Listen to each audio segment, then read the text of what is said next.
Hello, hello, hello. What's going on, everybody?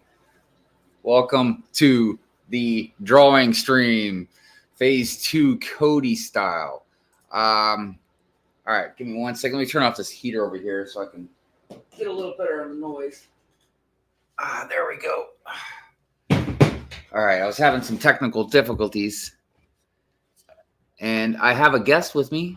So let me go ahead and get this guest in here. It is the one and the only Mayo. Hello. Hello. What's going on? Nothing much. I've just been sorting some dot sets. Right on. All right. Yeah. So like I was saying, I was having some technical difficulties because I'm still trying to get the OBS thing going on, and it is proving to be difficult. I will say that it is proven to be difficult. Not impossible. I mean, I've been able to use it, so there's that. It's just the reason I want to use it is because I want to make use of all the options and stuff you can do with it, and things that you can't just do in StreamYard or whatever. There's like a lot of really cool overlays and just special, like I want to say special effects, but I don't know if that's the right word for it. But there's just a lot of different things you can do, and I really want to utilize that, especially considering I stream a lot. So some things I've gotten figured out, other things I have not. Macro, what's going on? Hype, thanks, man. Appreciate that. Dusty Bricks, what's going on with you? How are you doing? We've got a bot. We've got a bot. We've got a bot. Does that bot give me a view? Yes, it does, because it gets me a view as well. Well, I mean, I guess the bot could stay a little while then. Anyways, Dusty Bricks, hope you're doing well. And we have Will in the chat as well. Will, a good day to you. Okay. Let me get some music going on, because I got to have me some beats while I'm drawing. Guess we can. Oh man, of course we got to hear an advertisement. Too late. I've already banned the bot. Hey, it's all good, man. You're just looking out. I appreciate that. Appreciate that very much. Ads.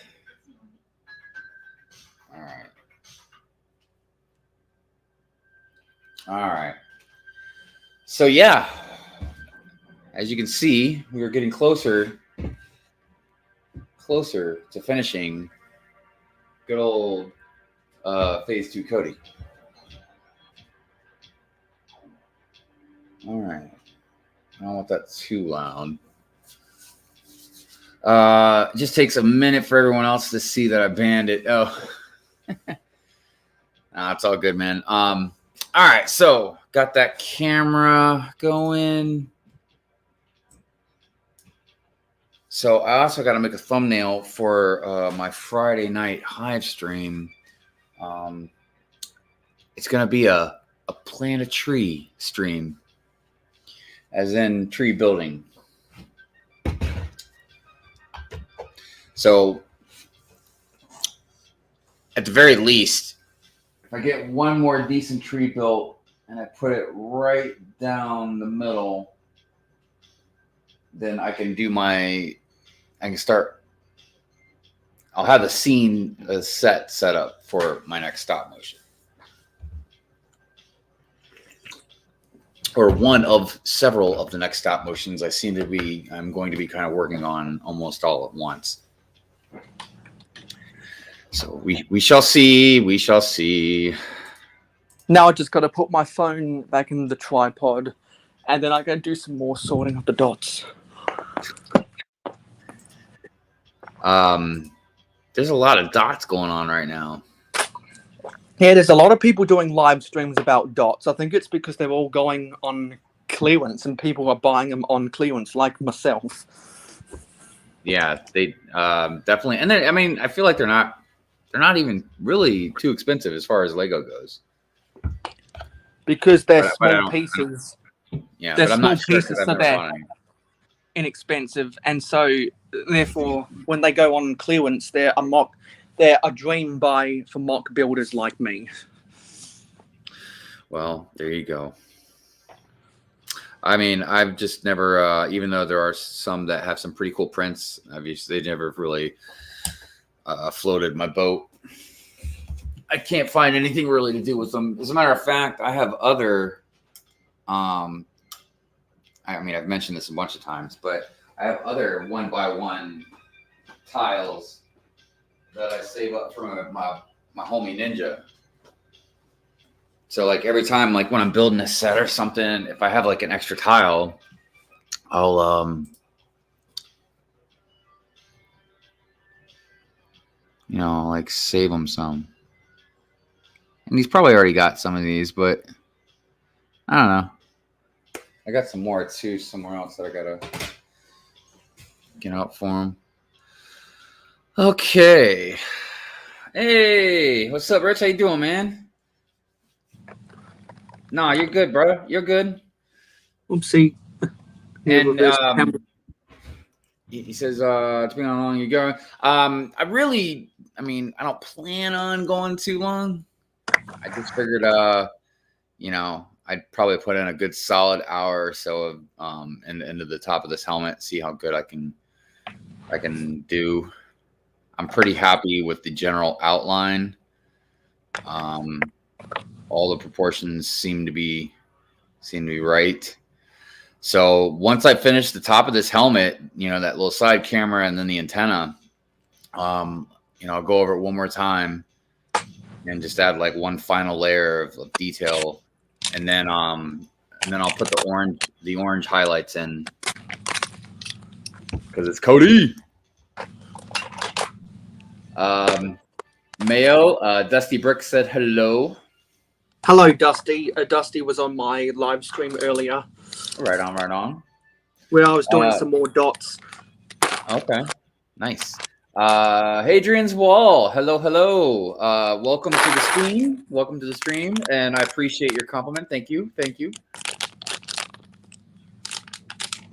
I decided I'm gonna actually start a collection of Star Wars helmets.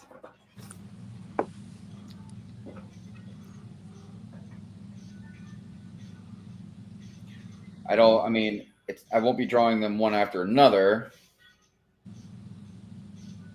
but I figure in between other drawings and stuff, I'll try and knock one out. So I'll have to try and, you know, I've already been kind of thinking of what my next one should be. So if anybody has any suggestions, I'm all ears. Now I've got to drum up some more business for this live stream so we can get more people watching you, Hive. What do you say, mock-ups? Oh, no. I mean, I know my drawing streams generally aren't the more exciting streams, but I'm getting there. I mean, because I've got to tell my followers and stuff that I'm live over here. Well, I appreciate that, Mayo. Thank you so much. I always do that whenever I'm live on someone else's channel to bring attention to other members of the community. Well, it's very nice of you. Because and then if people choose to get jealous that other people invite me and they don't, and those other people don't invite those jealous people, they can just go away with some books. Yeah, I mean, I sent out a handful of invites. We'll see if anybody shows up. It's been, I mean, for the most part, it's been pretty quiet on Hive streams like lately. Yeah, I think it's because January is normally a very quiet month for YouTube. That's why I'm uploading a lot of shorts instead of videos right now for the month of January. Well, I mean, and don't get me wrong, quiet's not always a bad thing. It's the one thing I've loved about my Hive streams in general is they're pretty random. You just really don't know what you're going to get on a Hive stream. It could be very quiet or it could be very loud. And generally, I like it like that. I like the spontaneity of it.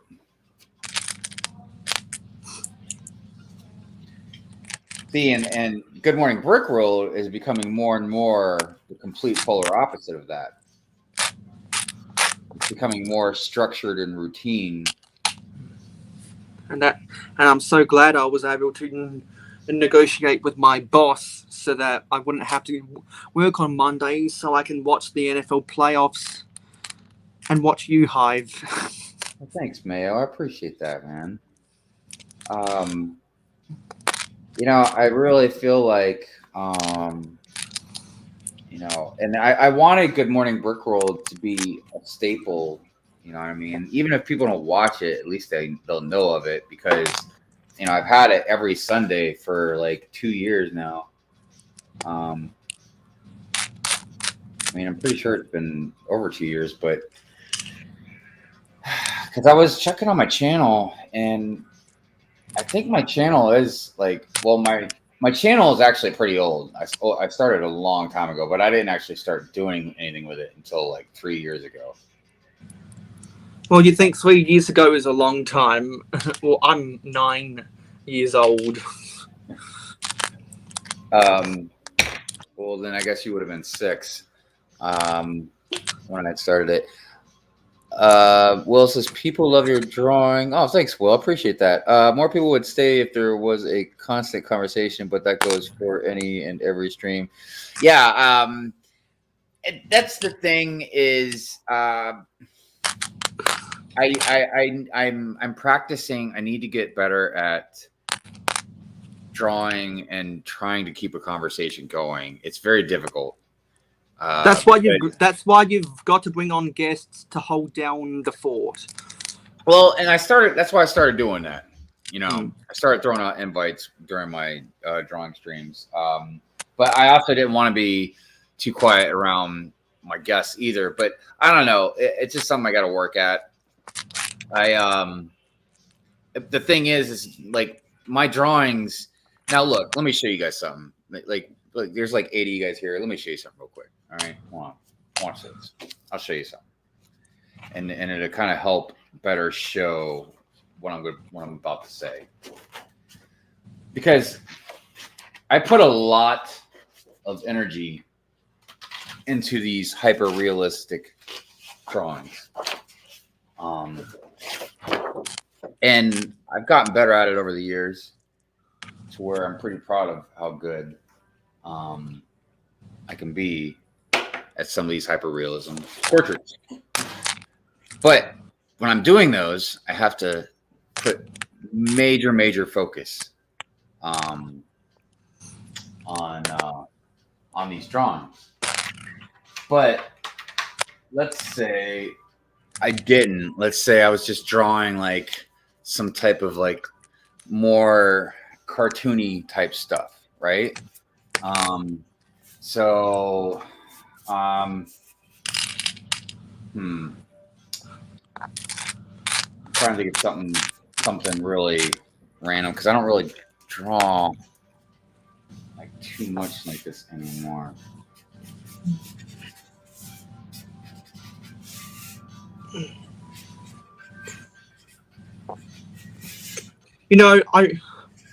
In high school, I was really into drawing, but I just haven't had the motivation lately to do a lot of drawing since I've been in university.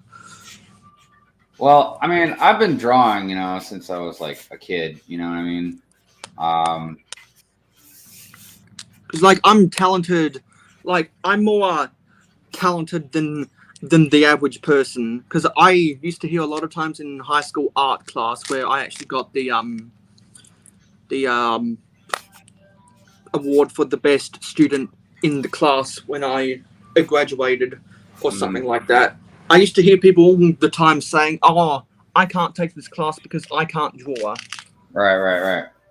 But just because you can't draw doesn't mean you shouldn't want to take an art class. Well, I mean, and art's obviously subjective as well. Eye of the beholder, am I right? Right.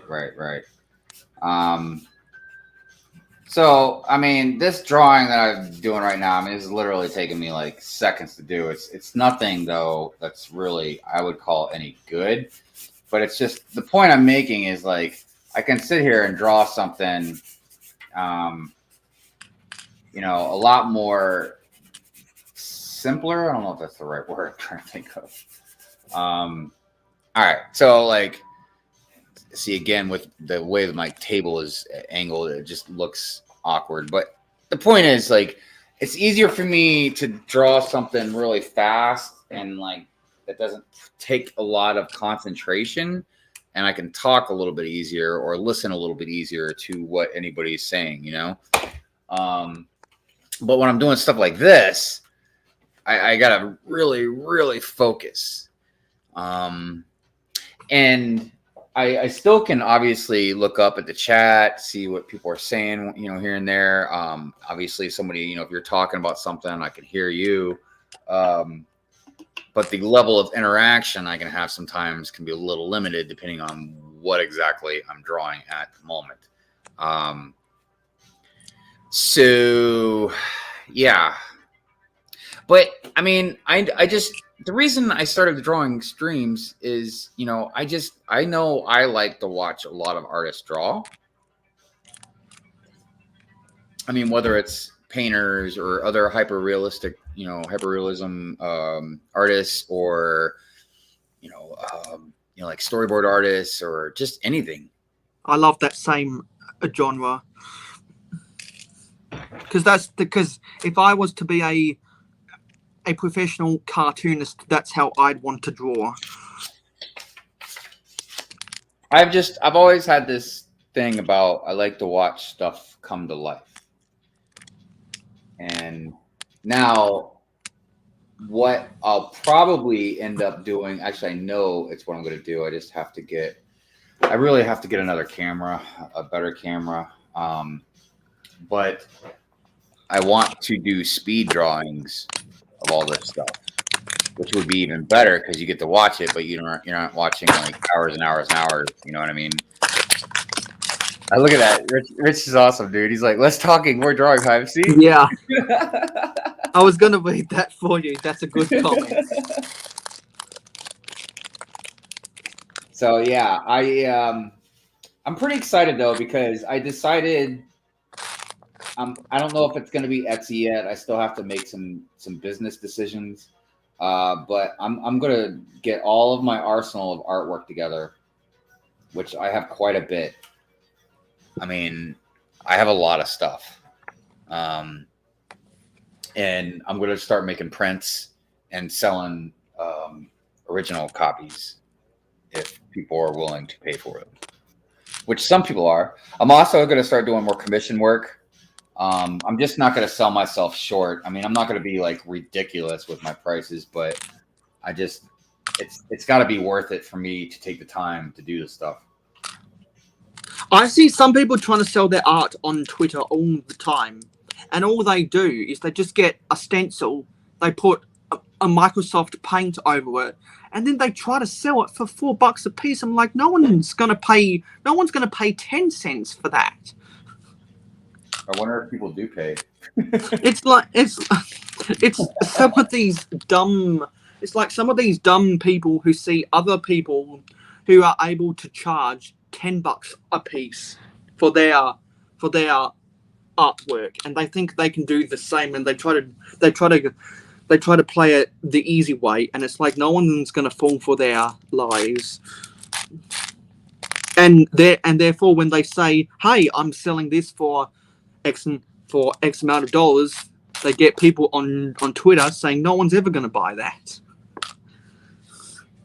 and it's because they didn't put the thought into it. Like what you're drawing right now is putting thought into it. There's no doubt. I will say this. As much as I enjoy this, it definitely takes a lot of energy I mean, dude, that's why I also generally only work on these for, an hour to 2 hours or so, because it, when I used to draw like this, like years ago, I mean, I would like if I streamed while I was drawing, dude, I'd be having like 13-hour streams, man, because I would just draw for like 13 hours straight. I mean, I would take like little breaks here and there, but um, because I really enjoyed it. The problem with doing it as a job is you don't enjoy it as much, in my opinion. Like I've seen a lot of YouTubers who have gone full time, and the quality of their work went down, but they still have a captive audience who watches them no matter what. And other artists may disagree with me about enjoying it, because I will say I enjoy this better than I enjoy any other full-time job I've had. So it'd make more sense to do this then, but it's also kind of unreliable. You don't want to have a slow month and then all of a sudden, oh crap, how am I gonna pay my bills? Everything's so up in the air.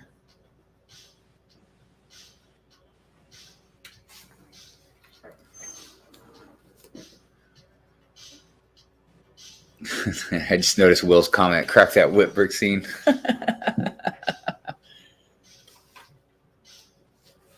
All right, so I look forward to putting the highlights, the orange highlights in here. I think it's going to be pretty awesome.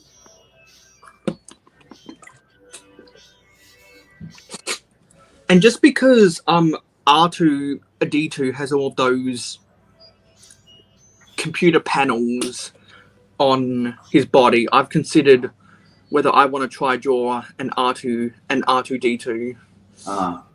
Because like I prefer the hyper realism, and so I've thought, well, if I ever was to draw a Star Wars character, what character would I prefer to draw? Do I want to draw someone that's really famous that everyone's done time over again? Do I want to draw my favorite character, which is Captain Rex from one of the clone armies, right? Or do I want to, or do I want to draw someone that fits the aesthetic that I prefer to draw? And I decided, you know what? If I were to draw a Star Wars character, it would be in a character that has the aesthetic that I prefer to draw. And so now I'm thinking, as an art project, if I want to try to do a self portrait of R2D2, because I've got the R2D2 a minifigure. I think it'd be cool to take some inspiration from a still shot of my R2D2. That would be pretty dope, man. Because like I could never draw the details of one of the helmets, for example, because there's just too much detail in that. With all the 3D effects that you have to get for the shaping of the helmets, like I'm not as skilled as that. But the asteroids are just a really simple shape. And I thought, why not try to take a stab at that one day? Yeah, I mean, I would be willing to do it with you. See, I think I'd prefer to do it on my own because I wouldn't want to have the pressure of messing up. Like I just did. I just totally messed up. Because I think messing up on camera would diminish my enjoyment about trying to get the hyper-realism. Yeah, like that's why I have so much respect for the Fox Network cartoons, because they are in the hyper-realism style. Unlike something on Cartoon Network, which is more fantasy. Yeah, I'm trying to think of which ones would be good examples. Like, even though the episodes aren't as good of The Simpsons after they switched over to HD, I have a lot of respect for their illustrating team. Well, I mean, the thing about Simpsons, and look, this is really important too because it kind of goes back to what I was doing earlier. That simplistic type, more style drawing is that stuff's. I can't really. All right, I can. I mean, in a way, like before I started getting into hyperrealism type stuff, like I like what I drew earlier was nothing like generally the more simple type like cartoon characters that I would draw. Like I would literally just draw like eyes and nose, you know. I always have like a big chin.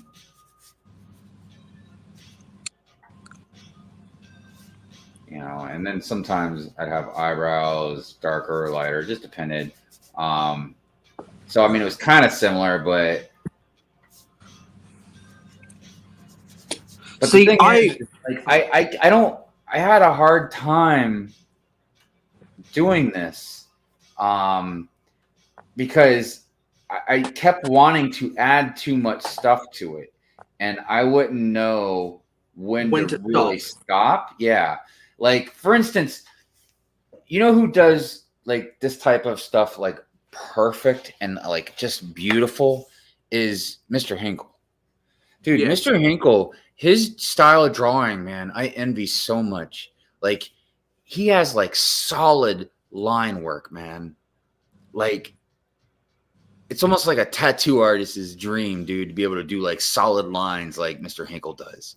that's why a lot of people have invested in his artwork because he is so Right, talented. as they should. I myself have bought, you know, I bought a shirt off of him. I bought tons of stickers off of him. Because you know, one, I love his work, and two, you know, it's I like to support as many people as I can in the community as much as I can. Hey TBC, what's up, brother? How you doing, man? Getting that ATAT done. So, anyways, yeah, man, like I have a hard time doing that, but so this is my general specialty. The good thing about me though is like I can do something like, dude, I know I've already shown some of you guys this. Some of you guys maybe haven't seen it. Maybe there's some people that are new here, but like I can go from drawing this to drawing this, Oh wow! right? Look at that shadow effect. Right, to drawing this. You know, just like I draw so much different stuff. Like I'll show you guys stuff I generally don't show anybody. Actually, I'll show you some unfinished stuff that I've done. So this was a portrait of my friend's daughter that he wanted me to draw. Look at those teeth. That's so So, detailed. but it started getting messed up, and I just had to scrap it. And he was like, he couldn't figure it out. He's like, no, man, it's like whatever you did, you can fix it. But I was like, no, it's messed up, dude. I can't go back. And it was really the eyes. I just didn't get the eyes the way I wanted them to. And once I already start darkening something in, it's rare I can ever come back from it. So here's a portrait of my daughter I drew, and I was gonna scrap it because I didn't get the proportions of her head right.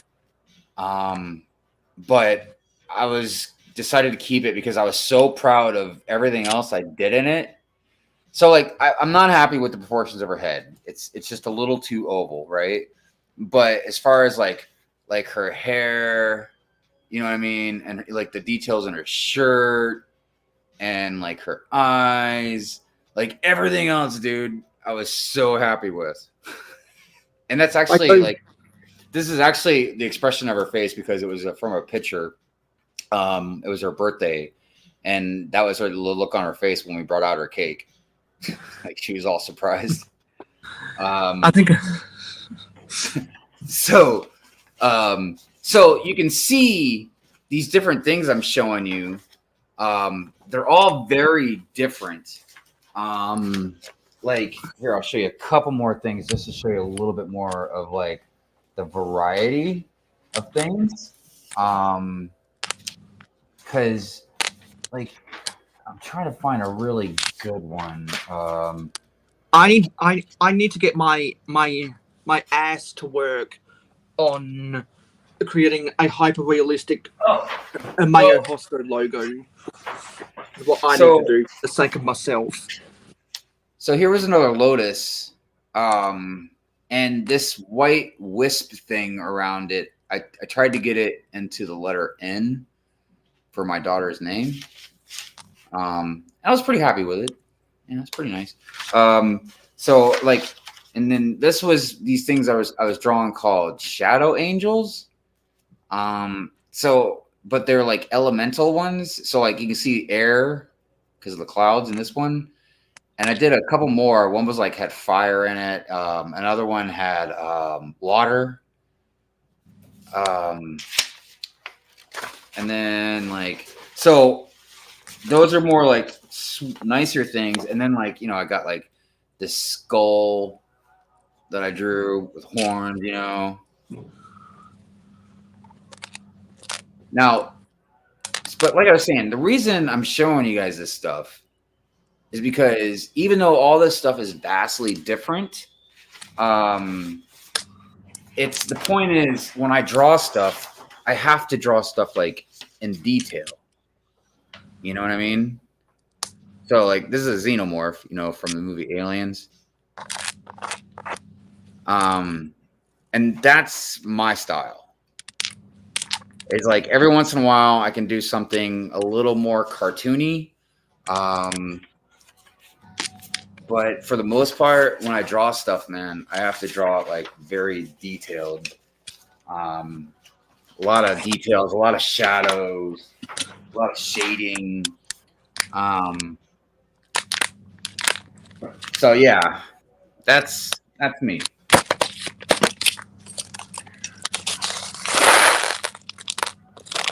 What are you guys talking about? Hadrian says art is all about learning from your mistakes. This is true, which is life, really, man. Honestly, As Bob Ross used to say, we don't make mistakes, we make happy accidents. Happy, dude. Cheers to Bob Ross, man. I'm a great dude. Yeah, finally cracked her open today. Yeah, bro. ATT. Hive, you know how much tattooists make?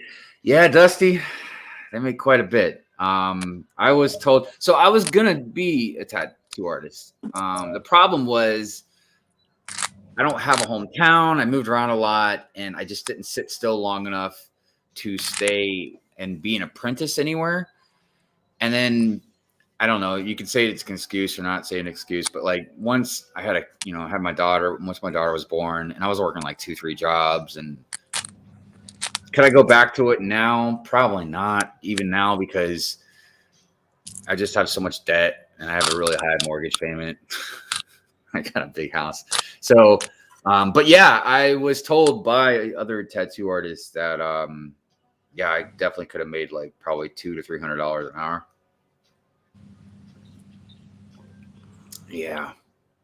But again, here's the thing about me compared to other people, like maybe Mr. Hinkle or something like that. Like I can do commission work. I've done it before and I'll do it again. I just finished one. I got another one getting ready lined up, but I make it very clear to people that I do commission work for, like, you just got to give me time because I am a slow artist. It takes a long time for me to do my work anyways. We have a guest. Space Time is here. Oh, hey. What's up, man? Oh, nothing much. I woke up from a nap and I saw I had a message. I'm like, might as well come check it out. Well, hello, Space Time. Hello, Mayo. You guys have met before, right? I think I've seen Space Time on the panel when I've been in the comments. Right Yeah, on. I think it's our Well, first time meeting. Yeah, space time, Mayo, space time. Yeah, thanks for stopping by. I appreciate it, man. Yeah, no problem. Um, Captain Rex is looking good. oh no, this is gonna be Cody. This is a phase two Cody. Cody.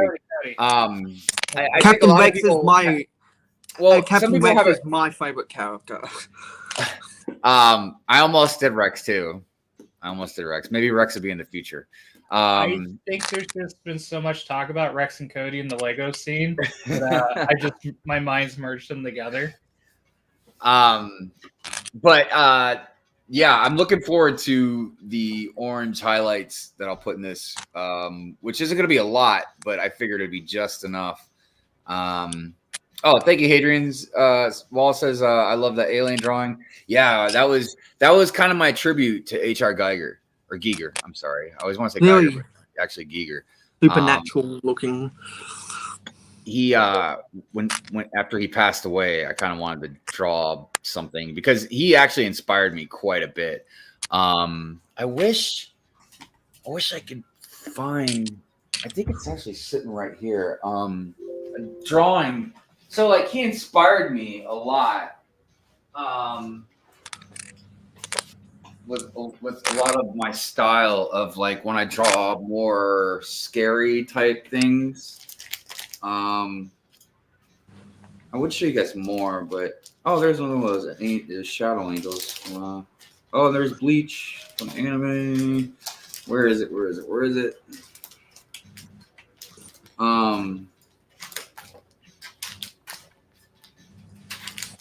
Doggone it! I thought it'd be in here too. Well, anyways, so when he passed away, I was really upset. So I really wanted to draw something that kind of was in his honor, you know what I mean? And I was like, a lot of people don't realize, he was the guy that really created what the xenomorph looks like. So that's what I drew. Yeah, well, I was noticing too, man, the bots are getting kind of crazy, right? I always attract a lot of bots on my channel. You pull them in. I don't consider myself a bot magnet or anything, but some might say that I am a bot magnet. So Rich says, I love Giger, but man, he drew a lot of dicks. He did. He was a really weird dude, man. And like, how can I say this? Because the xenomorph creature and some other creatures that he drew definitely inspired my sense of style when I draw very abstract creatures, that are supposed to be scary. But his main inspiration that I kind of drew from was just like his how good at shading and stuff that he was. I mean, he was brilliant at it. He was one of those painters that really was able to make something look very three-dimensional. And I can't paint. I couldn't paint to save my life. I'm terrible at shading, dude. But I pride myself on density. My problem is, and I've tried it the same thing with airbrushing as well. When I'm drawing, I need my hand on whatever I'm drawing on. You know what I mean? So like when you're painting, your hand's just floating in the air. And I don't like that, man. I don't like that at all. I'm looking up H.R. Giger's like unused work, and apparently he designed a Batmobile for Batman Forever. Nice. And it looks like this like alien shaped like letter X, almost like a chromosome. Can you share it, and I'll share it on the screen? I don't know if you were able to do that or not. I've actually sold art before as well. Because why do I feel like, or it might have just been Burton, because Burton was an artist. Tim Burton was an actual artist. Because I was going to say, why do I feel like Giger might have actually drawn a lot of concept art for like Batman and all that back in '89 and stuff? Because it had that very gothic feel anyways. Will says, I still don't understand how Bob Ross could swipe his brush 10 times and have a wild mountain range with tree cloud snow and a cottage with a turkey dinner on the table. Dude, I know, right? Oh my God. All right, you guys ready for this? You guys ready for this? Dude. Oh my God, that's awesome. Look at that. What? Look at that. Dude, it doesn't even look like a freaking Batmobile. That's not a Batmobile. That's something out of Star Trek. That looks like something that would have been in Prometheus, man. Yeah. Wow. But I mean, like, looking at it from the side, you can almost be like, I guess maybe I could kind of see how that could be a really weird Batmobile. But looking at it from the top, like, what do you do if you get stuck in the middle? Like, do those blades come out and cut you in half? And the spherical wheel covers, I guess they're spherical wheels as well, so that would let it go sideways as well, maybe. Wow. I hope that artist didn't think that it'd actually get put into a movie, because they'd never put that design for a Batmobile in a Batman movie. I'm sorry, no. No, I agree. I can't see, but who knows? Honestly, So don't get your hypes up try to design a Batmobile like a sci-fi crossover.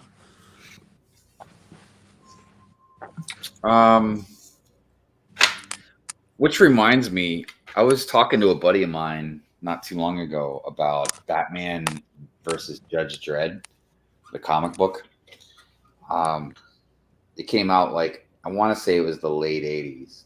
It might have been the early 90s. Man, that was a hardcore comic book, dude. There's an artist, his name is Simon Bisley. He used to draw like Lobo and like comics and covers for like the Heavy Metal magazine. And he drew that, the Batman versus Judge Dredd.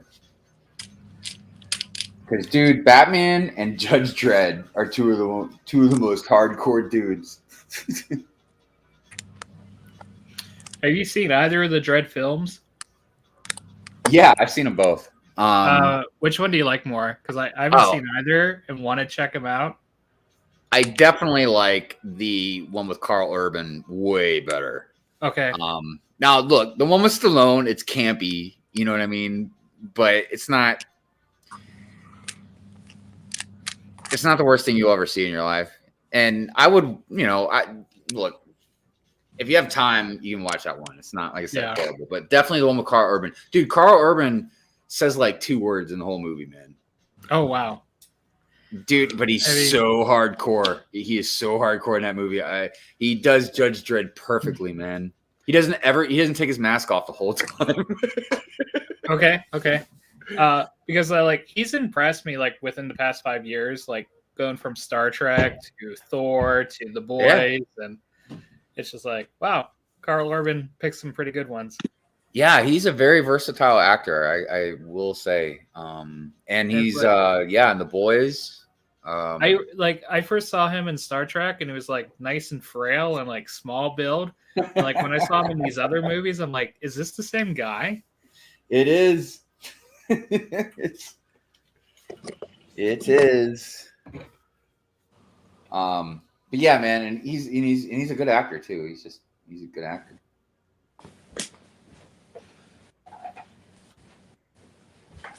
I guess you need a pretty good chin for that role if you're never taking your helmet off. Speaking of chins, has anyone tried to draw the Crimson Chin from Fairly Odd Parents? Oh my God, what a funky design of a character. That's definitely a big chin, if I remember correctly. And also, Stan from American Dad has another ridiculously big chin. Yeah, his chin keeps on going. You could probably do a series of famous cartoon chins. I remember a long time ago, I was always pointing out about how every dad in a show, a TV show. Almost every dad in a TV show is always a dumbass, or just like just stupid, or like I don't know, like Homer Simpson, and then like especially the cartoon character ones. But even like in live action shows, like I'm always like, man, why is the dads always portrayed as just almost willfully ignorant? A lot of artists reflecting what they had growing up. Art of imitating life. Dusty says, what, maybe the gear stick had a massive knob. Holy cow. Oh yeah, you guys talking about that Batmobile. Yeah, I don't know, Rich, man. That was a wild one. That was a wild one. Well, look, Will's doing some Judge Dredd out there on those bots, man. I am the law. Kneel before Zod. I am the law. Oh man, that's hilarious. So, here's a quick question: do either you know what kind of floor Brixar has in his basement? Ooh, that is a very good question. Because I think you saw what I built yesterday, right? Oh yeah, it's awesome. I am not sure. So I mean, it's basement, but it's hard to say. yeah. So now it's like I'm going through all his videos now, and like, do I get a good shot of the floor at any time? Well, he also liked it, so you know, I guess if you can't find out, or if you can't find a picture, man, just shoot him a message on Instagram. Yeah. Be like, oh man, I know this is gonna sound weird, but can you send me a picture of your floor? But also, a part of me wants to see how much I can do it without asking. Oh yeah, if you could get it without asking, that's obviously more impressive. You know, yeah, I mean, I'm sure he's got one in there somewhere, man. But yeah, but he has got a to lot of drop videos. videos or something. Like he's putting a video out like every day. Because it was funny because I listened to the podcast on Friday. I'm like, I'm gonna do that, and then yesterday I just watched his video and I'm like, yeah, I'm definitely gonna do this. So it's actually a really good idea in general. Like I won't lie, once I get my room like finally decorated and cleaned up and everything, I'd probably like to make one for my room, man. yeah, the funnest part was like making all the sets at that scale. Right. And I'm like, I didn't think the AT-AT was going to look that great. And I'm like, that actually looks pretty good. Yeah, I mean, you did a really good job with a lot of the smaller details, man, because that's the thing about with Lego is when you draw stuff on a much smaller scale, it's hard to get details into things or make something look what it's supposed to look like, because obviously you can't put as much detail because it's much smaller. So you did a really good job, man. Like everything on the shelves, you can like tell what it is. And obviously, if you are familiar with Brixar's room anyways, you'll know all those little Easter eggs. And I'm his biggest fan because he's the only one. No, sorry, I'm the only one that he's ever told that I know him better than he knows himself. Well, that's definitely impressive. Because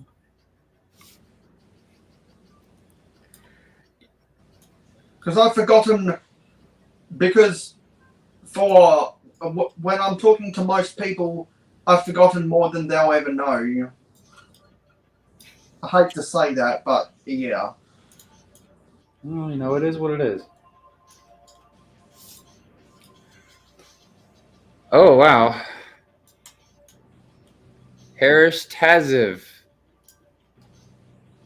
I do not speak your language. What is vom.red? That's like, spam. Even Yeah. Spam. I know, but even for spam, like, what is it? Like, what is it? Like, what are you telling me? I hate that you're getting spam on your streams, but it also relieves because I've been getting it as well. And it's stuff like that, and it just makes no sense. Dude, I've seen it everywhere. I mean, honestly, I think I've seen it on probably everybody's stream at least once. But yeah, it's just weird. And it's almost like, do you think it's to annoy people? Or do you think there's some like, do you think there's like, they really think like, all right, we're going to get some people, they're going to click on it or whatever. I think for some reason it's an attack on the community. So weird. I don't know if they're just searching for like Lego live stream or something.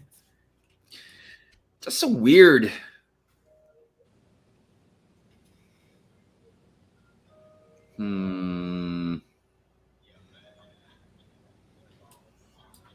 Maybe they're trying to warn us of something. Just gotta block all of those people. It's like the Flash in Batman v Superman. Trying to warn us. Like bots are coming through a portal in the chat of the stream and being like, we need to warn you. And then all of a sudden someone just takes them out. And they're like, don't worry, Hive, I got them. The apocalypse is coming. Everyone back down the hatches. The bots in the future just start looking at each other like, man, what's wrong with these people? It's like, we're trying to save them. Robots are taking over the world. This is Y2K all over again. Oh, gosh.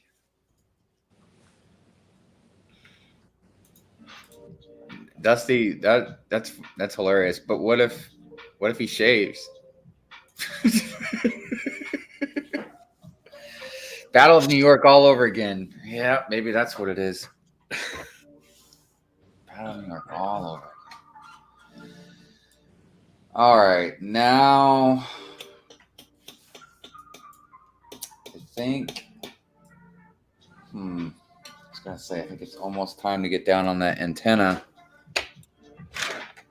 and then we'll go back over to the camera first. So, Cody's only live action appearance was episode 3, right? I maybe I could have sworn he was in 2, but I could totally be wrong about that, man. We need actually we got a pretty good Star Wars guru out there. I think he's still Rich, you still out there? Do you know for sure if Cody was only in episode 3 or was he in 2 as well? I'm gonna say it was like no name clones were in episode 2. That they haven't retconned. Because there's definitely a handful of people that could easily tell us this answer. I am not one of them because I don't know for sure. I'm not a Star Wars fan, so I don't have any opinions. I mean, I'm a Star Wars fan, but that's a pretty good one. Oh, his number is CC2224.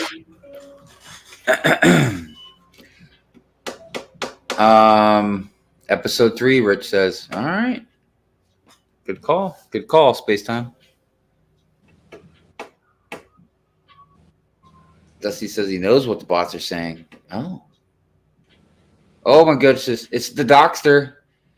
He says at the end of episode 2, begun the Clone Wars has. So he couldn't have been in 2. Yeah, I'm not for sure if. I mean, you're right. That is correct, Doc. But I'm not sure. Yeah, if you're right. Logic. He could have been one of the. No, I mean, but they didn't have any. I'm trying to remember. It's been a while since I've watched it, man. Because on Geonosis, they definitely had some yellow clones. Yeah. The Battle on Geonosis. What am I thinking, man? Yeah, because don't they have those white clones with the yellow accents? I thought so. But No, I guess man. Yeah, he was definitely. Yeah. I guess that technically makes Cody a pilot then. I don't know. It's hard to think right now of all of them. All I know is that in Star Trek, the guy in red always dies first.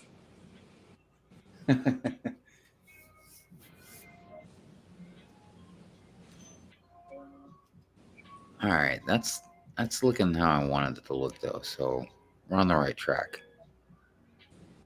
I really wanted to make sure that this dimple and the visor was right, and the key was getting that shading like just right in there. So are you going off a reference photo, or do you have like a physical prop? Yeah, I've got a main reference photo, but I've got other photos to look at as well, because there's things that like a reference photo might not have. And I mean, and even from the main reference photo, I've altered a few things. A couple things because I kind of had to, because of a mistake I made. So I had to kind of warp something a little bit here and there. But other things because I don't know why, just the photo doesn't seem like it would pick it up good enough. So basically like trying to get around into the trying to get my fingerprint, like the nozzle area in here. Like a lot of stuff wasn't really detailed very well. So I kind of added a little bit of detail to it. Mm-hmm. Some of the shading I've added just to give it a little more depth to make it pop a little more, because it's not a photo from a real, like a still from a picture. So yeah, I mean, like I said, I have a main reference photo, and then like I have other alternate photos just to look. Like for instance, I was trying to make sure like there wasn't a cut, like the orange wasn't somewhere where I was missing.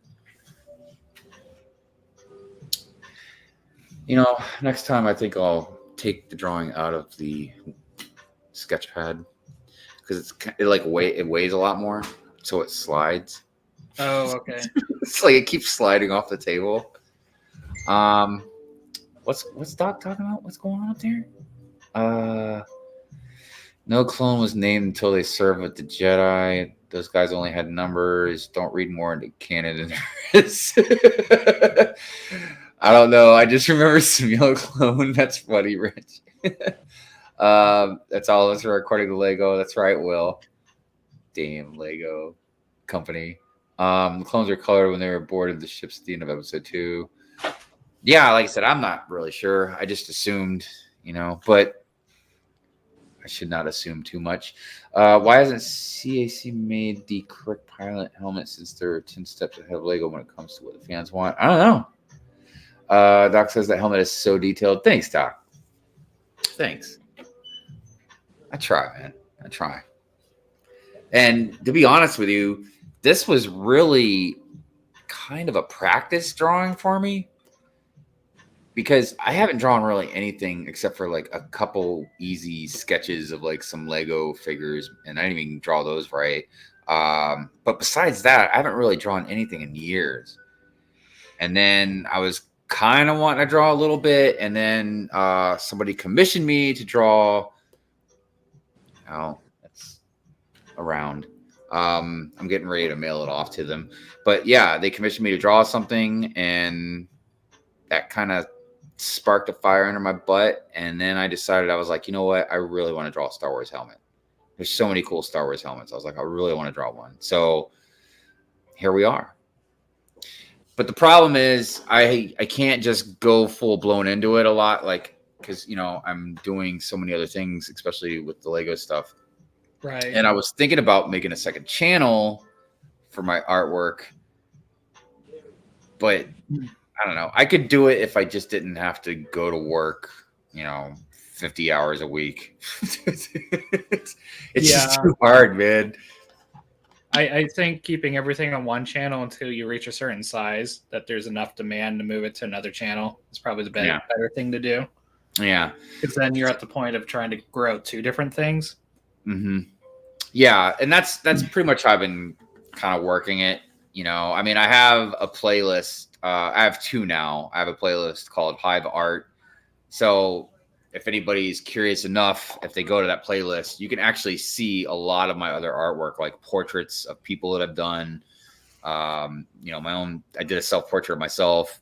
I even did a portrait of Mrs. Hive when it's so funny because I was like, yeah, I want to do a portrait of you, you know, and blah, blah, blah. So I was like, yeah, I was like, you know, I know you're not going to stay still for me, you know, for however many hours and hours and hours and hours it would take me to draw you. So I was like, you know, so get a picture that you like of you and I'll draw it. Yeah. So she gets a picture of me when she was like 16 or 17 years old. I was like, what's she's like, I really like this picture. And I'm like, okay, all right. So that's what I drew. I mean, that's the safest bet there. Huh? That's the safest bet there. So you get a pose that she likes. And it turned out really good. You know, as usual, I have my own little critiques of my artwork. But again, in this portrait I drew, like I was happy with the you know, everything I did pretty much, you know, except a few critiques. But like just like with the portrait I did of my daughter, dude, the clothing like turned out really good. like the folds in her jacket and everything just like looks so perfect. I was so happy with how it turned out. But anyways, the point I was saying was like that type of stuff is in that playlist of Hive artwork. And then I just made a drawing stream playlist. Cause I don't know. I think the last stream was when I first started calling it a drawing stream, maybe the one before that, because I was like, I can't call it a Hive stream. It just doesn't seem like a Hive stream. Yeah. No, Doc says it even has scuff marks on it. Yeah, so that was the hard part, and that's where the hyperrealism stuff starts coming in because my goal, and I know it's not gonna be perfect, but my goal is when I do that final layer of detail on this thing, I really want it to look like a real helmet, like just on this paper. That's why for a while also I was debating on maybe actually drawing like the body, but I was like, nah, I'm just gonna go ahead and draw the helmet. But I think I am gonna do like some shadow work like behind it, just to kind of give it a little bit more depth. But yeah. So the scuff marks. So it would have been made it a lot easier if I could have just drawn it and made it look brand new. But obviously that, you know, they're at war, you know, war is hell. So gotta make it look like it's at war. Because I'm guessing by the shadows, it's a backlift off to his left side. The what? The shadow what? The shadow of the visor across the face that he's being lit from behind. Yeah, like to the, I guess it would be kind of to his back right. Oh, okay. Yeah. Yeah. Yes. I was thinking, hey, and good eye on that. Good eye on you, man, because that's what we artists like to call the point of light. I can't remember now, man. I'm a horrible artist. Hey, Will says I want a room tour from Space Time. The Fig Wall is great, man. You ain't kidding. Space Time, I'm gonna blow you up for a second. Bam. Yeah, I know. We're admiring that the other night. Hadrian's Wall, thanks for hanging out, man. You have a good night, and thank you. Hope to see you again. Please come again and hang out. Have a good evening, Hadrian. Definitely. Go ahead, Space Time. Oh no, room tour is definitely on the list. Or I want to get it done this month. There's just been so many video projects I've been putting off because I just get in the mood of like nobody wants to see this, and then I never get anything done. But no, I know. I feel what you're saying, man. And it's just like I'm more comfortable doing like live streams. I think with like individual videos. Like I go and film a bunch of stuff, and then I feel like, did I film enough? Did I plan this out right? And then when I get to editing, I'm like, I don't like how this is flowing. Right. I have issues sometimes with certain videos like that. There's been a couple lately. One in particular that I keep filming, and then I just erase it all because I'm like, I have such a hard, like, I'm one of those people also that is really good at giving advice, but just not taking my own advice.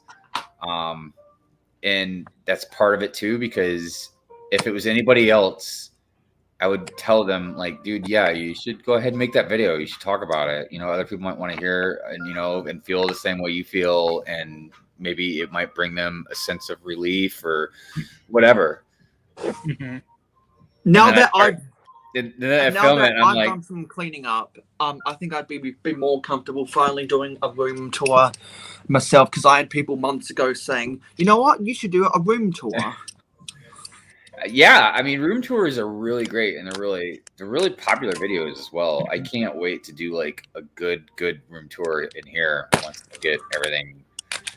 I don't know. There's definitely a few more things that I definitely have to do before I do an actual room tour. So it's going to be a little while yet, but yeah, they're great to do. Will says, yeah, people definitely want to see that. Stop doubting yourself, space time. Doubt leads to anger. Anger leads to hate. Hate leads to the dark side. Yeah, it's tough, man. And I think just like me, again, taking my own advice, and the same thing with you, is if it's something that we are passionate or we want to talk about or want to do, then just do it.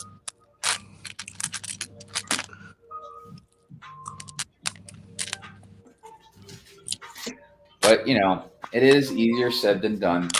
Yeah. Everything is easier said than done. This is true. I mean, who are we kidding ourselves? Because talk is cheap. Actions are priceless. And they take more energy. People are very quick to say something, but they're not quick to do something. Because we can talk the talk, but can you walk the walk? That's interesting. Yeah, I've always really enjoyed that saying. I'm looking up CODY on Bricklink, and he's not as expensive as I thought it would be. Really? He's only around 22. Oh, yeah, I thought he'd be more expensive than that. That's $2 more than a Doctor Strange that came out in set 76185 Spider-Man at the Sanctum Workshop. Why is he so expensive? Really? Yeah. Doctor Strange is going for $20. The MJ and is it Chang or Wu? I can't remember their names. They're both selling for $7 or $8, and the Spider-Man with the black instead of the dark blue is selling for $15. So what's crazy is that the values of those minifigures sold separately. If you bought them all separately on Bricklink, you'd be paying the same amount to get those minifigures as you would to buy the set itself. Now, granted, that's in Australian dollars, not US dollars. Sorry. Infinity War Doctor Strange is $29.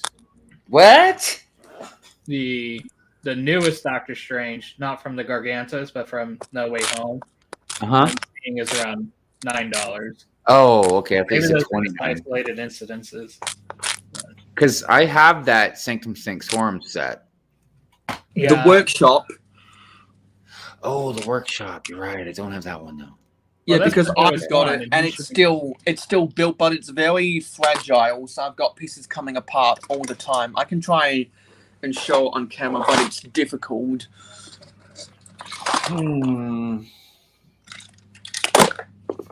Eternals comes on Disney Plus tonight. Oh yeah, it does. Yeah, I might have to watch that because I never saw it. I missed it as well. and Book of Boba Fett episode 3.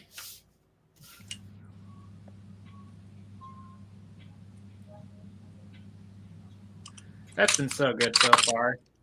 I agree, but I'm not gonna lie. I still would like to see a bounty hunter show with a bounty hunter doing bounty hunter things. That's what they're going to do with Bosk. Oh, really? No, I'm just making stuff up. Oh, dang it, space time. Could you see Bosk and Dengar having like a buddy cop show? Dude, that would be awesome, right? But yeah, it's like I was curious what they were going to do with the timeline of this show, and I'm really glad that they're focusing on the flashback sections, which is basically post Jedi and pre Mandalorian, and just basically showing his journey from point A to point B, because it's like there's a lot of character change there. I was wondering also, because this is a good opportunity to see some, underground characters, Bosk or Forlom or something, you know what I mean? Dengar.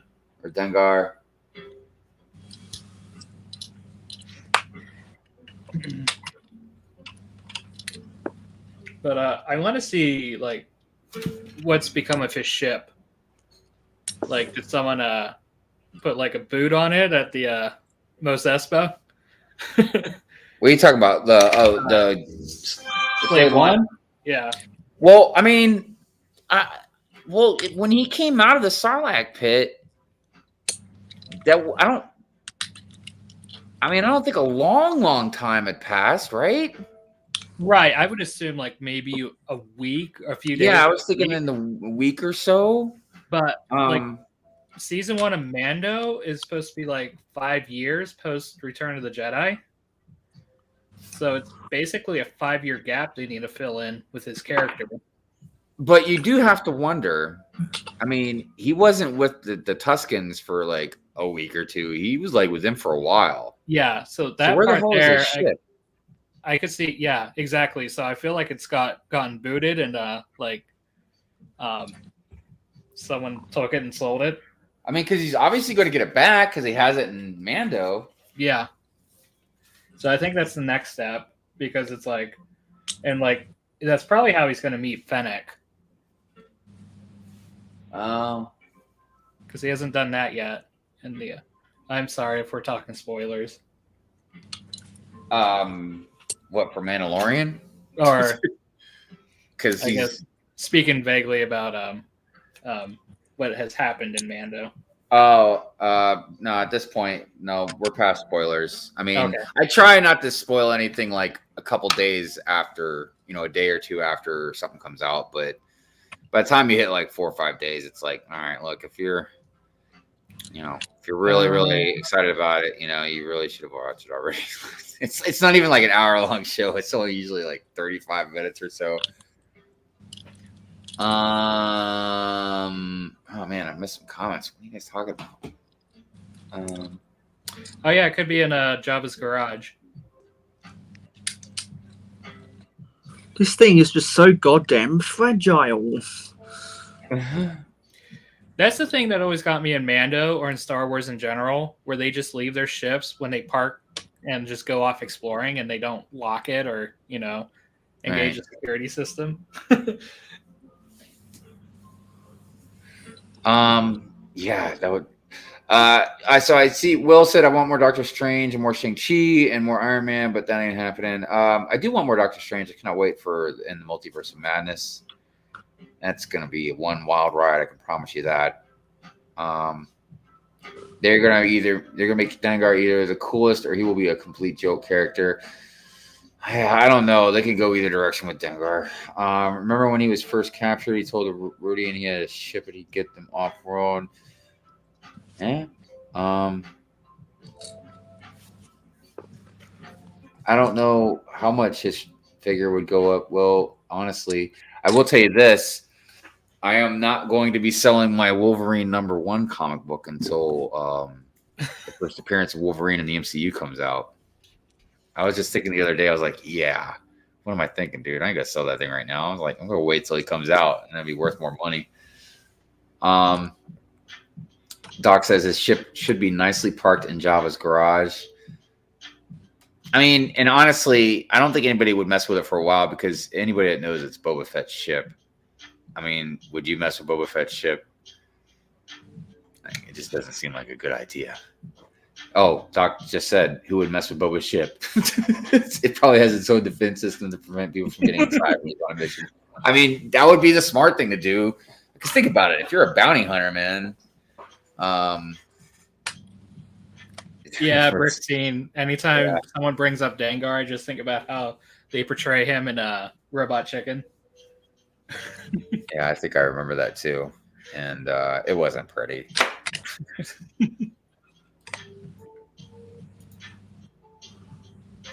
All right, let's see what we can do with this piece. Did you get any new Lego this month? Me? Yeah. I definitely dropped a bomb in January. Yeah. I just I hadn't bought Lego since September. And I was kind of bursting at the seams. And so January 1st, I bought one last thing that I don't even know if I've really shown anybody. I bought it a few days ago. It was on clearance. Well, not clearance. It was on sale. Clearance is too strong of a word. But There's the Doctor Strange. But it was 20% off, so I picked it up. I've been wanting it for a long time. Let me make my screen bigger so you can see. Hold on a minute. Whoa. Okay. So this was like the last thing I bought. And I'm gonna play it nice for a while and not buy anything else. Oh, with the elephants. And but I really wanted those trees but definitely like the animals. Yeah, there's a lot of cool animals that I could put the forest near. A really cool, what is it, a buzzard or something? Yeah, somewhere. Maybe a vulture. I don't know. Yeah. So yeah. I think we talked about it last. I think we talked about it on Saturday, and those wildlife sets were just made for you because they've got so much usable terrain builds. Yeah. I figure that combined with some of the bigger trees and then a couple of the smaller trees, just like this. I've got some Amazon points and I got an Amazon gift card that I never used. So I'm going to buy me another one of these, Picnic in the Parks. Yeah, the squirrels. So, I'll have 2 more squirrels. So I have 4 squirrels, but I'm going to combine the 2 trees together. So it'll be a little bit bigger. So once I got all those trees in, I just figured it would just be the perfect amount probably. By the way, So let me ask you guys, because I don't know if this sounds silly or if people would be offended at this or not, but like, I'm not going to need the tuk-tuk or the bike or even the minifigures for that matter with the second set. So like, would people mocks and more mocks? Well, I was going to give it away. But I didn't know if people were like, oh no, I don't want just that, like, I don't know if people, I don't know. Does it seem like something worth giving away? Well, trust me, people are always begging for giveaways. I mean, because dude, it's the tuk-tuk's really nice, man. But I don't need 2 of the same one, Yeah. And that bike is great too. It's got the basket in the back. So you just want to keep the trees and the animals? Yeah, dude. Just like for the longest of time, that yellow bicycle was only available in one set from 1998. So that's an in-demand piece. So maybe it'd be worth giving away. I mean, because again, I don't need it, and it's not going to be worth anything for me to like sell. You know what I mean? So Yeah. just like this set, I built the tree house. You know, the tree in the tree house. And I kept the minifigs, but like all the rest of it, like the giraffe and everything, like I mean, like this one, I did think I was like, no, maybe I'll just piece it up, the rest of it out or something like that. But I don't know. But I've been doing that with certain sets that I have. I'm just like, I don't need this, you know what I mean? So I'm just like, and it's a good way to cull your collection.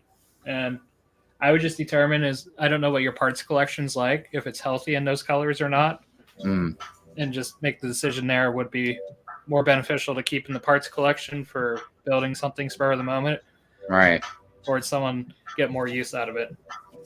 So. Well, you have a membership program, don't you, Hive? Yeah.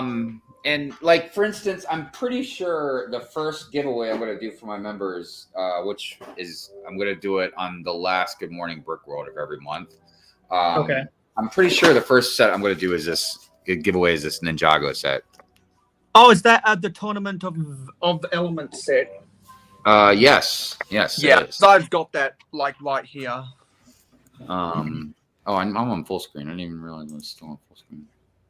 Oh, you already got it right there. Oh yeah, that's So nice. I've just got some random road signs because the Mayo City Public Works don't know where to store them right now. Nice. No, I like that, man. Got all kinds of roads over there too. So I see some interesting comments out there. So Will says I would take a tuk-tuk. Right on, Will. All right, well, just don't let me forget, man, and I'll hook you up with tuk-tuk. Doc says it's not to stop you from giving stuff away, but you have a city and will maybe need I don't know, spare pieces to have the pieces just in case. Yeah, but here's the thing. I you're right, but I have already a lot like bins and bins of just pieces. That's not to say that I just want to be wasteful about stuff, but there's certain things that when I have extra stuff, some stuff I keep, I put in, for parts for later. Some stuff I sell, I'll flip it. And then some stuff I give away, or maybe I'll trade sometimes, it just depends. But yeah, I don't know. So I think it's a good strategy to have like a plan like that, because it's like in this hobby you can very quickly become overwhelmed. Well, I'm already at the point, and I know it sounds crazy because of how much room I have, but just because I have a lot of space, right? It's still space. Like I can only fill up the walls with so much stuff. You know what I mean? I can only like fill up so many tables and stuff like that. So like right now, once I get the city set up, like, and I pretty much know how my things go. Like I can already tell you, like there's a lot of Lego I'm going to be selling and giving away. Just a lot of minifigures, a lot of cars, just because I don't have nowhere to put it, and I'm not trying to hoard stuff. You know what I mean? Right. And would you prefer to make mocks rather than to have just sets of stuff? Yeah, that you want for your city. That's the direction I'm going. You know what I mean? But to be a good mock builder, I feel like you've got to really have some sort of organization going on. So once exactly. So again, when I get to the point where I'm building more mocks than not, because generally I just have to go looking for pieces most of the time. But I did start the process of sorting. I had started going through all my bins and basically separating, not color coding or nothing, but just separating them between bricks and plates. So that's how I first started. And then I started one night in bricks, and I started separating those into pieces, like 1x1s or 1x2s or 1x3s. And then I figured once I I haven't gotten to that part. But the next phase, I think, would have been started to color coding those.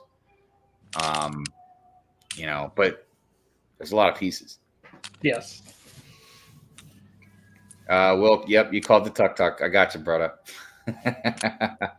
Well, what I'll say with all of those yellow bicycles is if you ever plan to have like a bicycle store, you'll have seller's remorse if you get rid of those, if you do have plans to expand beyond the haunted bike shop. No, you're right. I mean, look, I that could be generally applied to just about anything probably that I would sell or whatever. Ironically, bikes, I can tell you right now, I probably have like 20 of them. Well, not 20 yellow ones, but just like the red ones and the medium azure is getting more common. So have you yeah, thought? I mean, have you thought about using some of the bike? Have you thought about like having a dedicated like a road that has a bike lane? Because didn't you say that you wanna a transition from the road based plates to the plate built roads? Yeah. Those sets have the bike lanes. Maybe you want to have one or two of your plate built roads have bike lanes.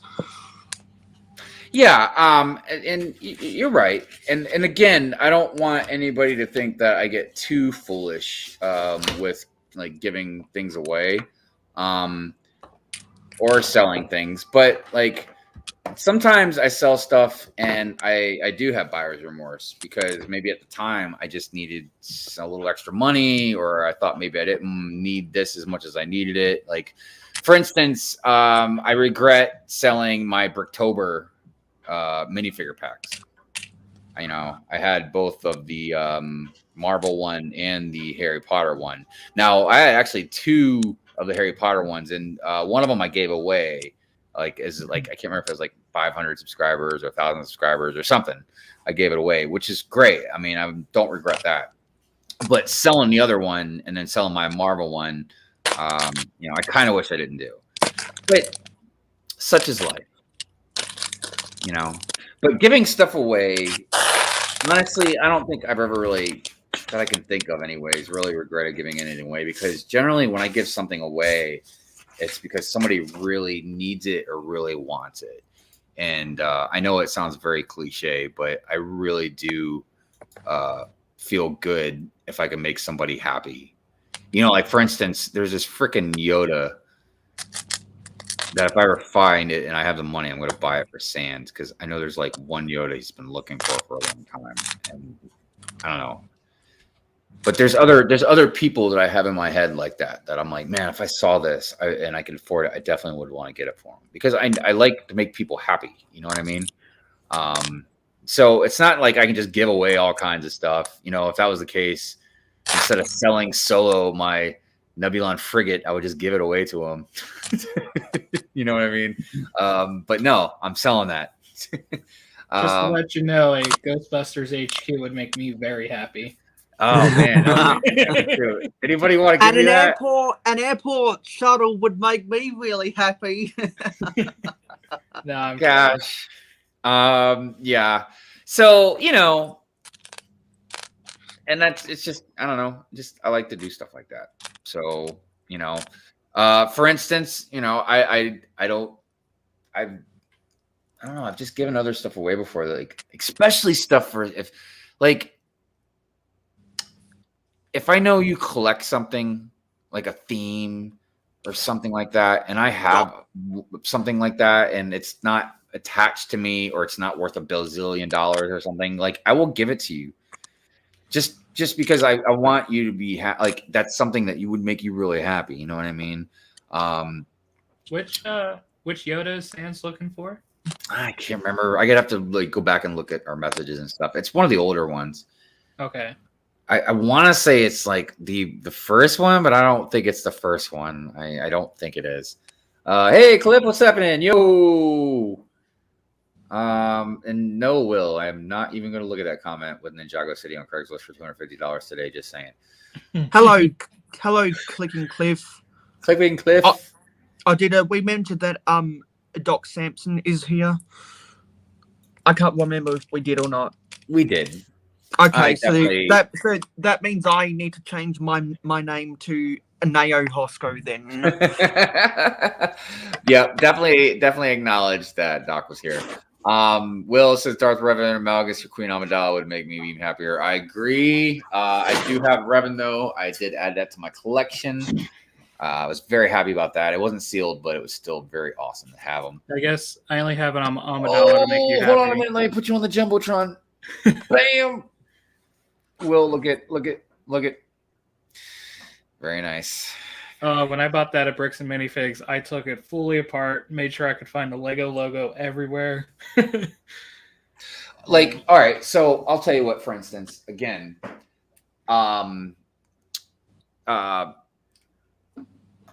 Barry, you know, I'm having a brain fart. Trying to think of his channel's name off the top of my head. Oh my gosh, but you know what I'm talking about. He's always on London Calling. Fooling with the fooling with the bricks. Yes, gosh, God, man, I'm just like, oh my gosh, I must be tired.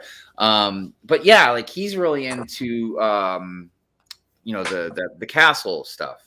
Yeah. Amongst some other stuff. So I have some really old castle minifigs that I was going to show him, and obviously it would probably be a little while because I'm almost broke from shipping stuff out, and he lives in the UK. But if it was something like he really was like, wow, I've been looking for that, or like I would send him that, dude.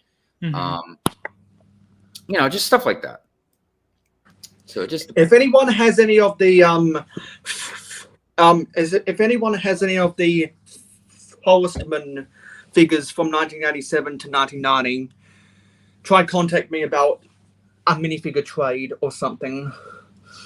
Did you say horse? Because I have a lot of minifigs, man. Dude, I really wish some, like, I don't know. I really need to get all of my Star Wars figs that I've found in these bins of Lego that I've bought over the years, and just get them all out, because there are so many clones. I have no clue if I'm sitting on some that might be actually worth money or whatever, I found in these bins, again, I don't know if they're worth money or not. I haven't really even looked, but it's got to be the original ones, because there's like no print on them at all. But I have like the original Jar Jar. I have an original Ewok. It's probably Wicked. I have a Watto. I have a General Grievous. I know they're old because they're so crappy looking.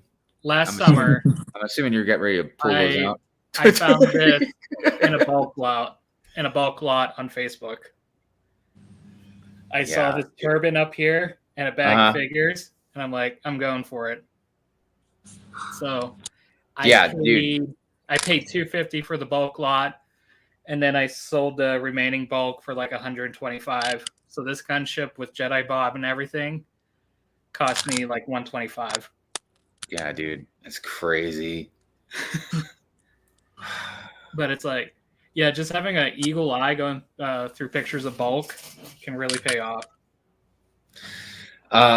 Yeah. I mean, because again, I don't know what kind of stuff I'm sitting on, man. Like, for instance, and then there's stuff that if I would just put it together, like, for instance, oh dang, see, this piece already came off.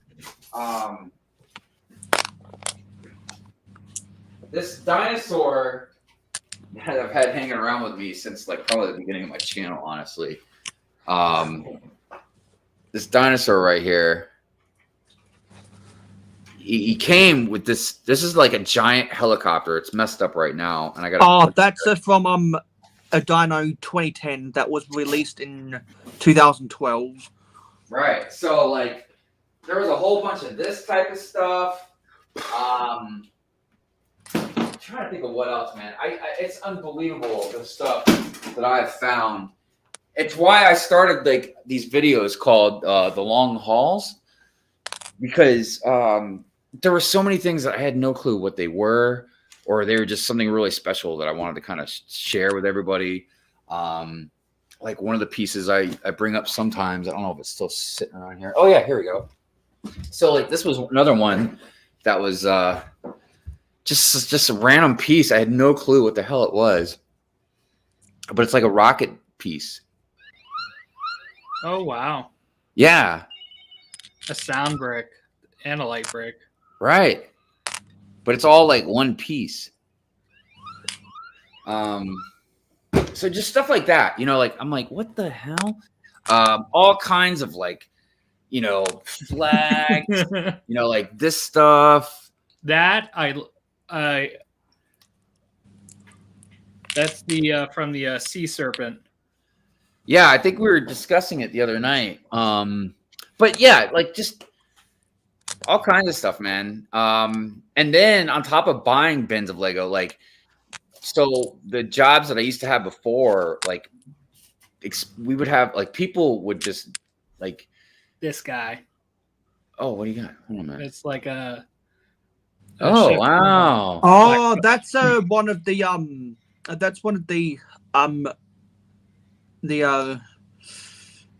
canal boats or something. I think that's I think that was from 1991 in Dragon Masters. So Yes. now I know where all that came from, because I got the shield. No, and everything sorry. too. No, sorry, not the Dragon Masters. The Black Knights, because they had the dragon emblem before the Dragon Masters did. The Black Knights, and they also had some Black Falcons on board. But yeah, this is like one of my first Lego sets. Dude, that's an awesome one though.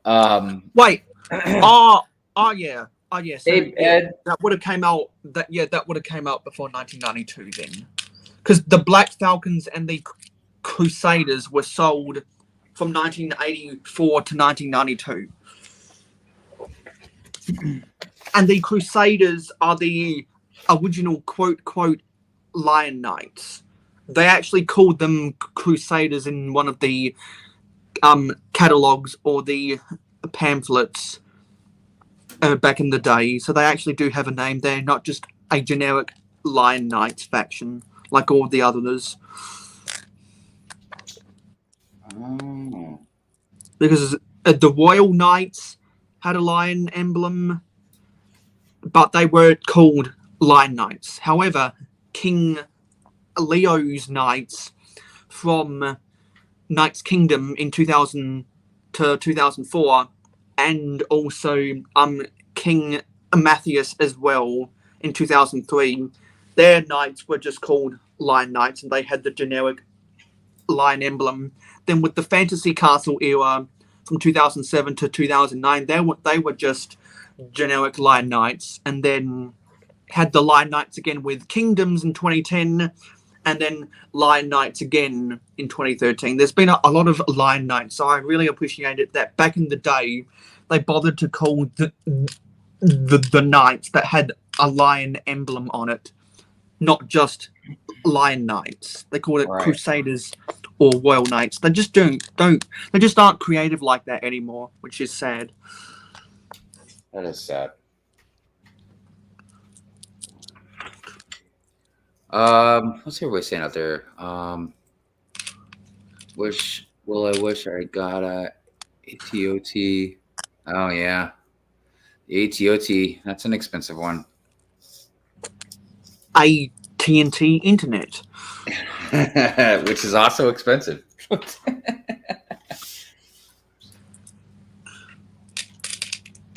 right.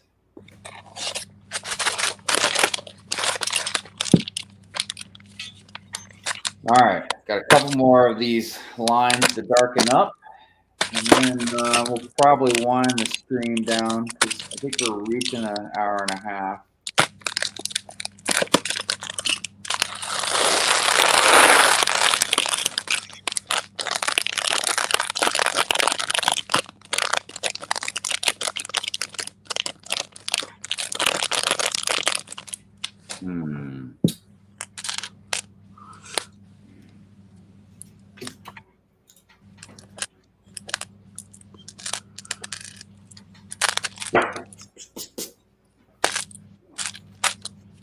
You can piece it together. Yeah, you can piece it together. That's true.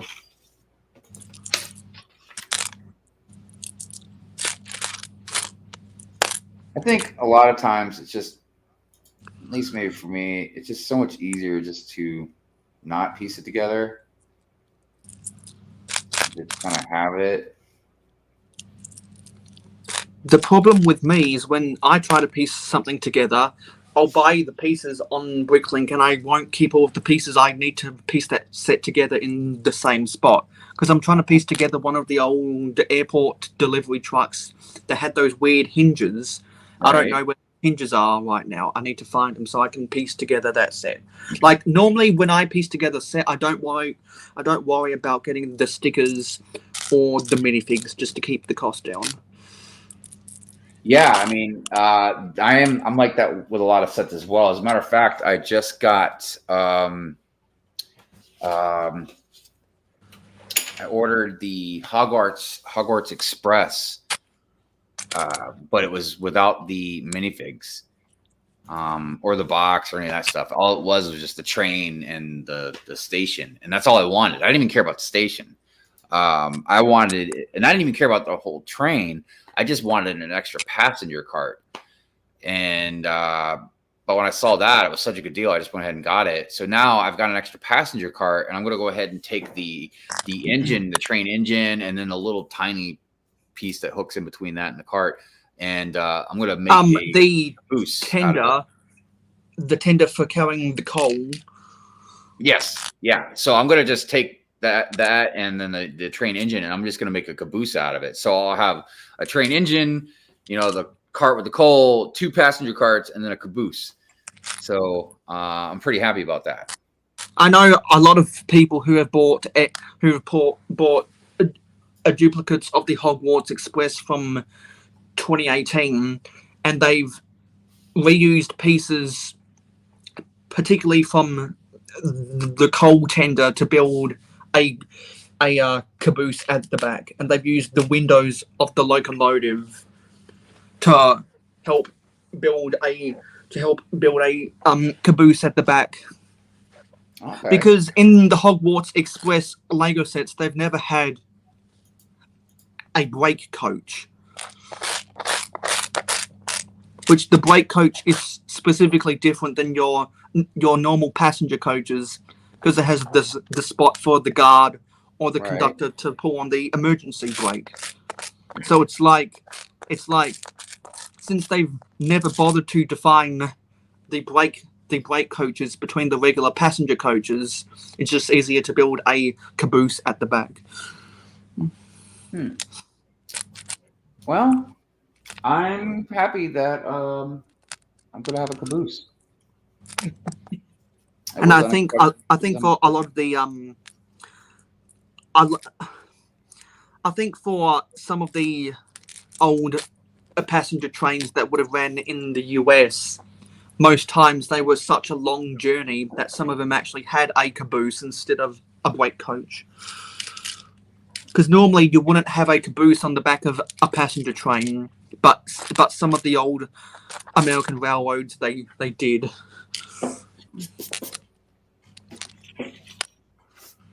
I mean, I think I'm really happy to have a caboose on the train, honestly. And I think a caboose just looks aesthetically pleasing on the back of a train, or whether it's freight or passengers. Anyway, it just looks nice. I agree. I like a nice big caboose.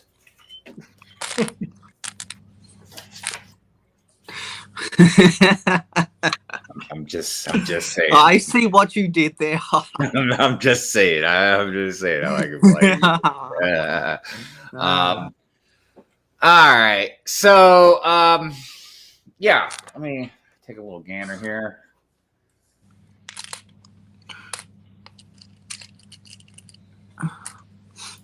Yeah, I'm not 100% satisfied with it, but I think it'll be all right. We'll see once I get some more shading and depth in there. And I purposely picked kind of an awkward angle just to make it a little more challenging for me. Let's see here. I do prefer a full Lego experience. Something about having a clean box like it. Yeah, I agree. But I also agree with what Will's saying. I mean, money definitely takes into a big factor about it. Do you have any nostalgia for Lego Star Wars? If so, what year is most nostalgic to you? Honestly, I mean, when I came out of my dark ages, it was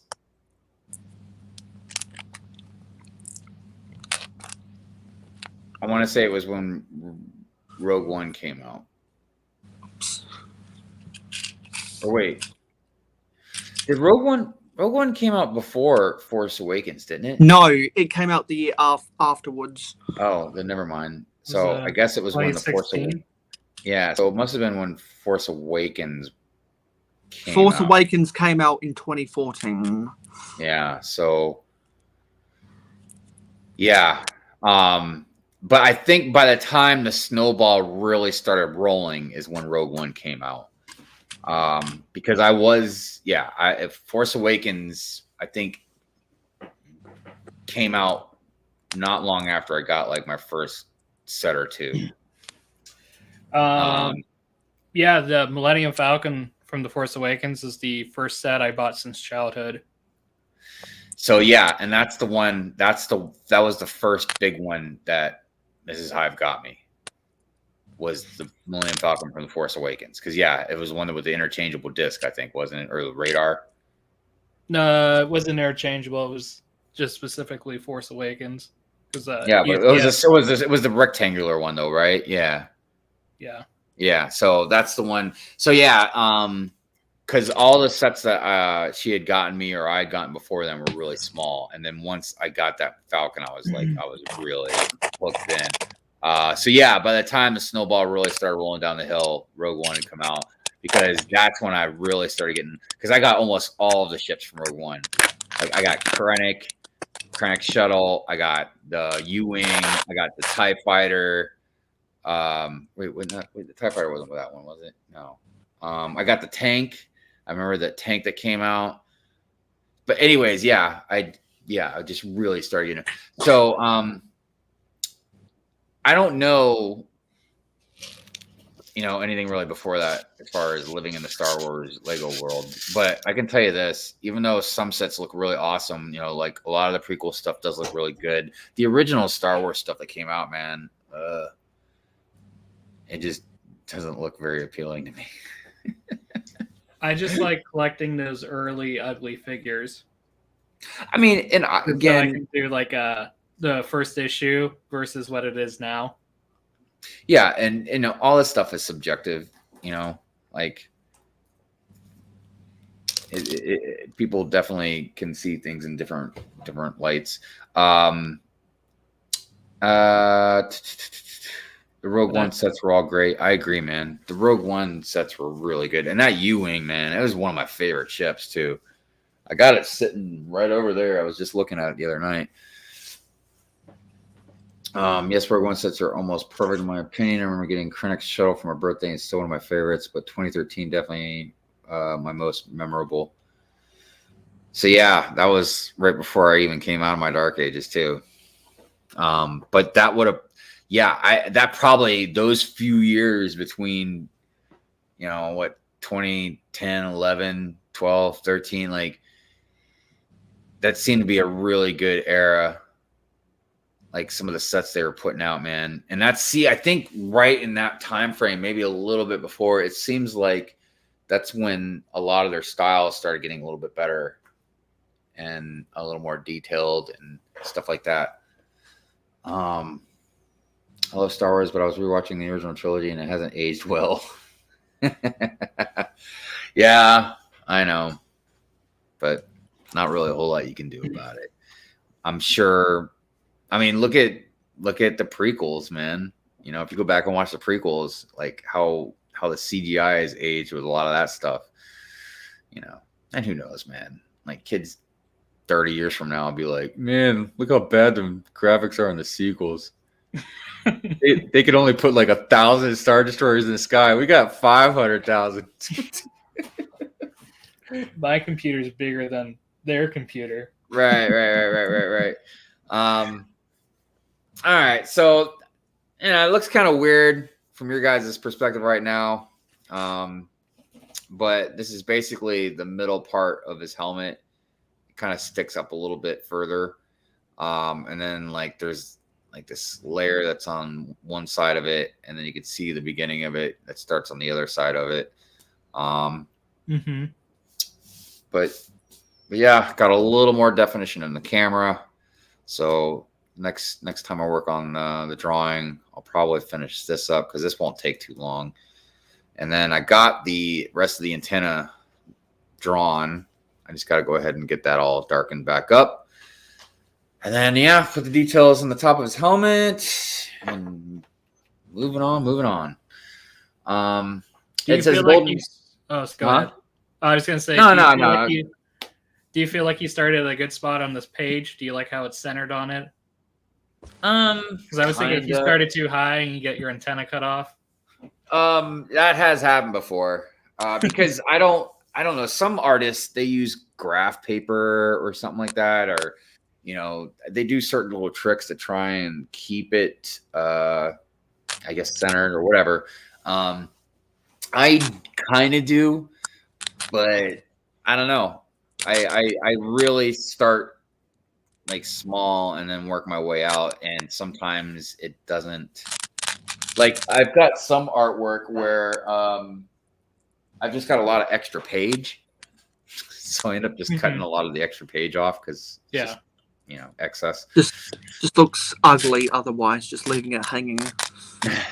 Right. So yeah, this would be all I'm going to do for now. We'll continue on another stream, or sometimes I work on it, and I'm not streaming. They will make Star Wars in 40 years. Watch. I thought honestly they would have just rebooted it by now, man. Now that Disney has it, you know what I mean? But who knows? All right. Well, listen. Thank you to Mayo and Spacetime for hanging out on the panel. Appreciate you're it. welcome. You're welcome, Hive. It's always nice having you guys on, and thank you everybody that's out there in the chat. Thank you that everybody's been watching. I really appreciate it. And you guys all have a great what is today? Tuesday? Yeah, I'll have a great Tuesday night.